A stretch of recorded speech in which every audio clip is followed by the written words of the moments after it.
Good morning, everyone. Let us continue with our first lesson of economic, that is, economics and introduction.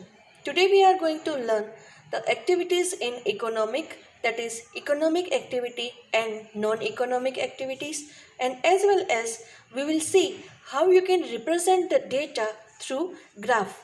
So, let's begin with the first activity, that is, economic activity.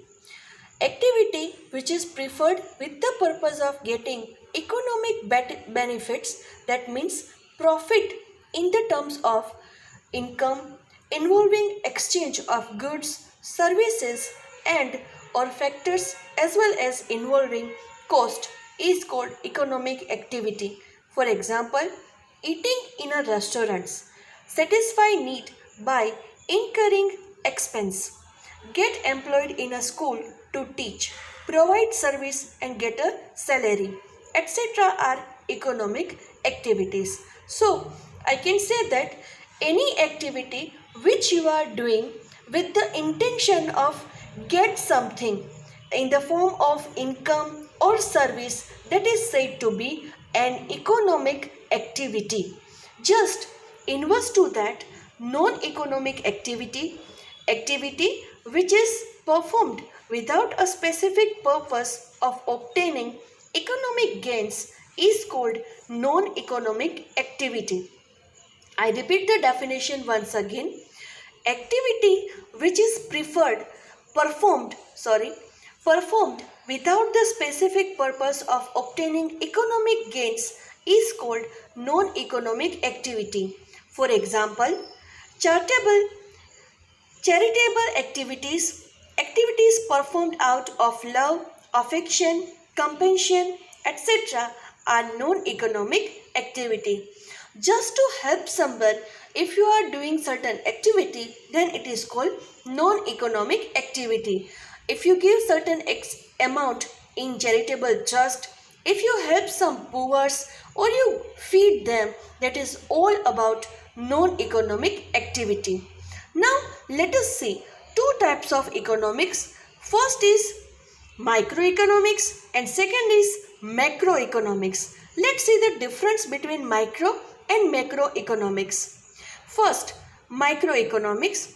It is the study or analysis. Analysis means research of individual units of economic. For example, study of income of a firm. Firm means company or industry.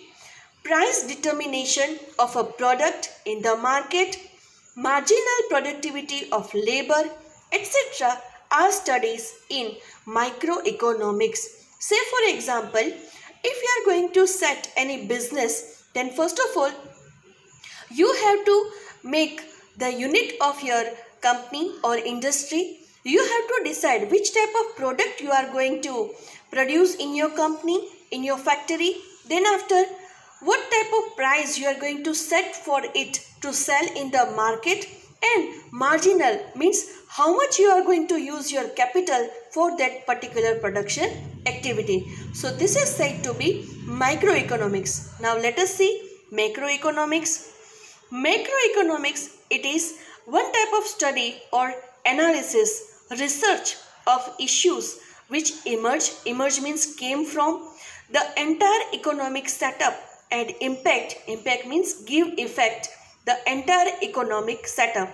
For example, determination of national income, unemployment, poverty, growth rate, demographic profile of population, etc. are studied under the macroeconomics. So these all values you have to keep in the mind when you are engaging yourself with any economic activities. Now let us see the another topic in this lesson, that is presentation of information means data in economics. Presentation of information or data in economics. First is descriptive method. If you write something in detail, that is known as descriptive method. Economics data presented in words. For example, description of demand, low. When price of a commodity falls, it demands expands and vice versa. I would like to explain this point here. So whenever price of a commodity is low but natural, the demand will increase. Say for an example, if gold rate is decreasing, then certainly there will be huge demand of gold in the market. And nowadays, when gold price is rising very high, you will find that less customers are going or prefer to purchase gold for their or their families. Second is numerical method. If you write your data in the form of numbers, then that is called numerical method. Economic data presented by the way of data tables, for example, presenting data on demand low by the way of table. You can write in this form: price of the commodity in rupees, first 5, then 8, then 12, then 15, and you can see that demand of the commodity in unit. As you can say that, as you can see that when the price was less, demand was very high. As soon as the price of the commodity started increasing, the demand started decreasing. So this particular method you need to understand whenever you are learning the topic economic.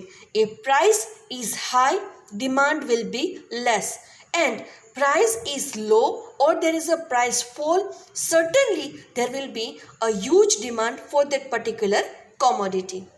Now next, you can also present the same data in the graphical form. As you can see in this picture, diagram or graphical method. Economic data are represented by the way of a diagram or a graph. For example, graphical presentation of demand low. See here beta, here there is a price, as you can see, 15, 10, 5. You can also mention in your chart paper, graph paper also, and demand in units 100, 40, 120, 180, 220. So such a way, when 15 rupees was there, the demand was of only 100 unit. Then 10, then here you can find out it is between 10 and 15, that we can say that 13 rupees price was there. The demand was 140.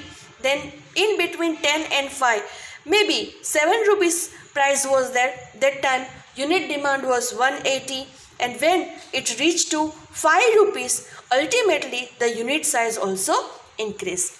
Let's go on the next topic. Importance of statistical information. Statistical information in economics helps to confirm a principle of economics. Principle means intention. Here I would like to say principle means moral or values, why you have engaged yourself in economics. It gives an idea about the changing trend of economics parameter. It may possible that one product demand was very high in past, but now it may possible that that particular product is not in demand at all. So this is the changing scenario of economical market. You may never know the test of market, right? So we have to engage our company or industry with such type of product which are in demand forever. Say for an example, medicine. It is not a trend or of market, but always it is in demand whenever such type of epidemic or pandemic situation arise. We may feel that demand of medicines or paramedical things are very much in demand. It makes comparable study of various economics activities easy. It makes precise presentation of facts. Precise, accurate presentation of facts. Some requisite aspect in collecting statistical information and presenting it in a diagram, graph or chart. Sources of information must be reliable, trustworthy and universally acceptable to ensure accuracy. Clarity regarding dependent and independent variables must be there. The cause variable is independent variable x and must be represented on x-axis. The effect variable is dependent variable y and must be represented on y-axis. To obtain a systematic graph means accurate graph with clarity and appropriate size, proper scale must be taken on both the axes. First type of diagram we can say, or graph we can say, presenting quantitative numerical information in a diagram or graph. So first type is the bar graph. How you can represent your value, your data in the form of bar graph. Let's see. A bar diagram is a diagram which represents the data with rectangular bars with a length proportional to the values which they represent.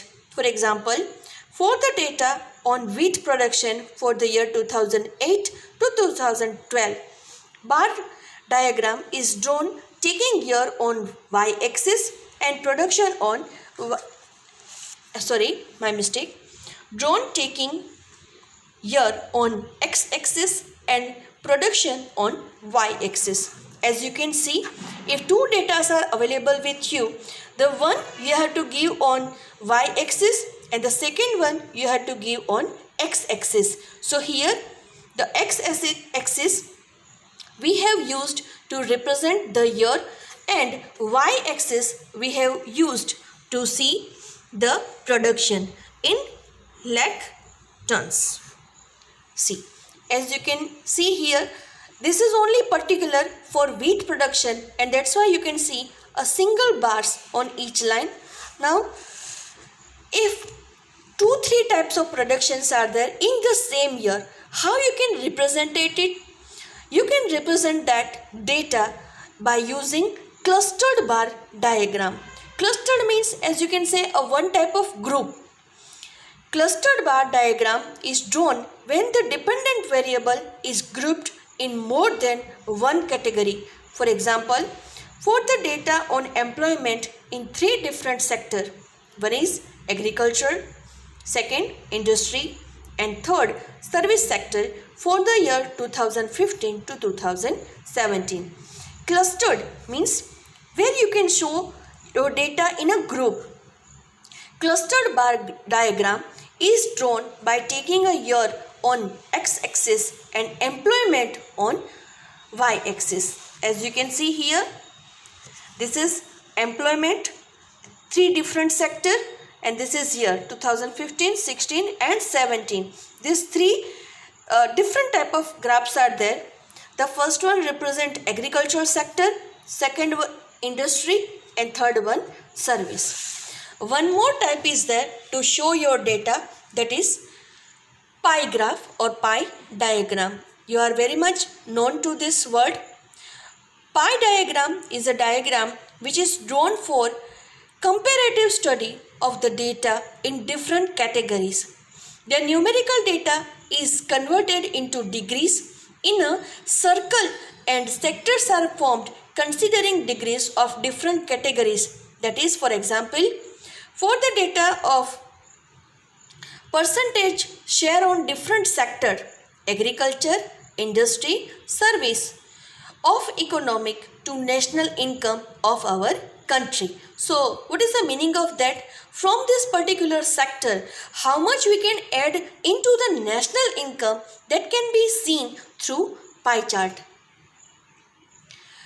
Pie diagram is drawn by taking total percentage 100 as 360 degree and dividing the circle into sectors as per the degree of their percentage share.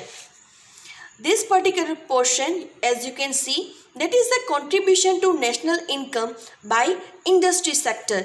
This much portion, as you can see, just looking like a pizza piece, that much sharing is done through the agriculture sector, and this particular dark portion, which is the highest one in the pie graph, that is service sector. So we can say that by service sector it has been added much higher compared to another sector in our national income. I hope that you have got the knowledge about various sector, micro and macroeconomics, and how you can represent data by using the graphs like bar, clustered and pie chart. So we will continue in our next video. Till then, revise this video and try to understand the concept very well. Okay, thank you.